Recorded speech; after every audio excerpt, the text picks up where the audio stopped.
नमस्कार दर्शक बंधु Odia knowledge academy YouTube channel को आपण मानक स्वागत। आपन जदि आम चैनल को प्रथम आसती दयाकोरी चैनल सब्सक्राइब बटन क्लिक करी चैनल को सब्सक्राइब करेंगे। वीडियोटी भल लगे निश्चय वीडियोटी को लाइक करेंगे, कमेंट करेंगे, शेयर करेंगे भूलें जहाँद्वारा आप प्रतिदिन नुआ नुआ अपडेट पाइपर। तो आसन देखा आज गुरुत्वपूर्ण खबरटी एवं गोटे गुरुत्वपूर्ण नोटिस आसी।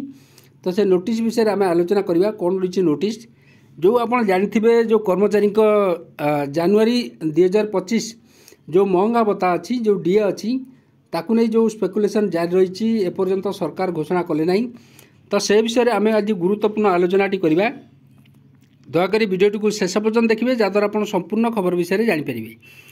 तो देखूँ government of India ministry of labour आउ एम्प्लॉयमेंट लेबर ब्यूरो तरफ आप देखूँ 13/3/2025 अरे गोटे प्रेस रिलीज होती जो थे कि सीपीआई जो अच्छी consumer price index for industrial worker जोटा कि 2016/10 जोटा कि जनवरी 2025 प्रेस रिलीज कराई।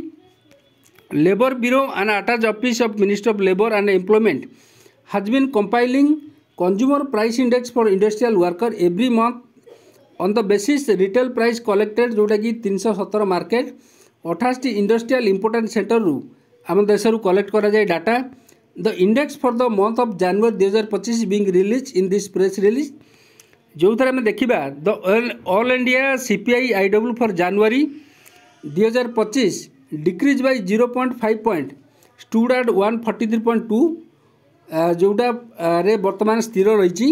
Year on year inflation for the month of January 2025 stood at 3.10 as compared to 4.59 जोटा कि जानुआरी 2024 रे थिला।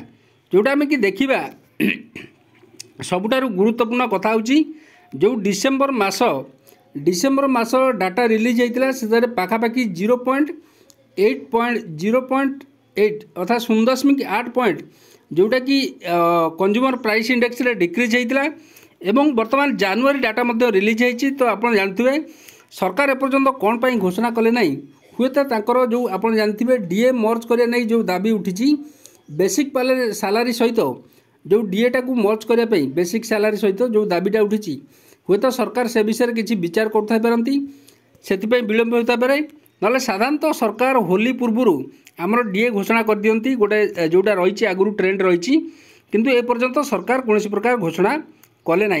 किंतु डिसेम्बर डाटा रिलीज होगा आसिक जानुआरी डाटा मध्य रिलीज हो गला। तो एथर हुए तो सरकार निष्पत्ति नहीं पारती डीए बुद्धिर। तो ये आम देखा ऑल इंडिया ग्रुप वाइज जो सीपीआई डब्ल्यू जो रही देखो जनरल इंडेक्स आम जब देखा 143.7 एवं जोटा कि डिसेम्बर मसर थिला जानुआरी मास 2025 देखो 142.2 जोटा कि कमी कमी जाऊँगी इन्फ्लेशन रेट आमर कमी कमी जाऊँगी एवं कर्मचारी को जो डीए वृद्धि सेटा मध्य कम रहिबो कारण जदि आम ट्रेंड को देखा इंडेक्स जिते बढ़ी बढ़ी जीव जो इन्फ्लेशन इंडेक्स जो रही जिते ऊपर को उठिबो अर्थात जिते बढ़िबो आपणकर डीए हाइकटा सेते अधिक हेबो बा डेनेस अलाउंस बा डेनेस रिलीफ सेते बढ़िबो। किंतु जेहेतु इंडेक्स जो रही हेटा कमी कमी जाउची जो इन्फ्लेशन रेट कम कम कमी जाउची सेतिपय डीए मध्य कम वृद्धि हेबो। किंतु सरकार एपर्यंत कौन प्रकार घोषणा कले नहीं। एटी ग्राफ चार्टर मध्य देइछि आपण देखि पारुथुवे जोटा कि पूर्व मास अपेक्षा वर्तमान जोटा कम रही पॉइंट मध्य कमी से अनुसार देखा सरकार कौन पर आज पर्यंत घोषणा कले ना डीए वृद्धि नहीं। तो तापर समस्त नजर रही कहीं सरकार साधारणतः जानुआरी मासर जो डीए वृद्धि होता है सेटा मार्च मास होली बेलू को घोषणा करती। किंतु जो डिसेम्बर मास डाटाटा रिलीज है से समस्ते भावुले डीए वृद्धि कैबिनेट रे गुरुत्वपूर्ण निष्पत्ति ने सरकार किंतु एपर्यंत सरकार कौन निष्पत्ति नहीं ना। किंतु वर्तमान सुधा आप देखुए जानुआरी मास जो इंडस्ट्रियल इंपोर्टेंट जो डाटा अच्छी industrial worker consumer price index data release होती किंतु एपर्यंत सरकार मध्य हुए तो आगु को कौन गुरुत्वपूर्ण निष्पत्ति नहीं पारती केंद्र सरकार एवं कर्मचारी मानक आमर डीए वृद्धि घोषणा करिपारती। तो आज यहाँ गोटे गुरुत्वपूर्ण खबर थिला जोटा कि आपको जनइली जानुआरी मास जो इंडेक्सटा रिलीज है। तो दयाकोरी वीडियोटी को लाइक करेंगे, कमेंट करेंगे, शेयर करेंगे भूलें जहाँद्वारा आप प्रतिदिन नुआ नुआ अपडेट पाइपर। धन्यवाद।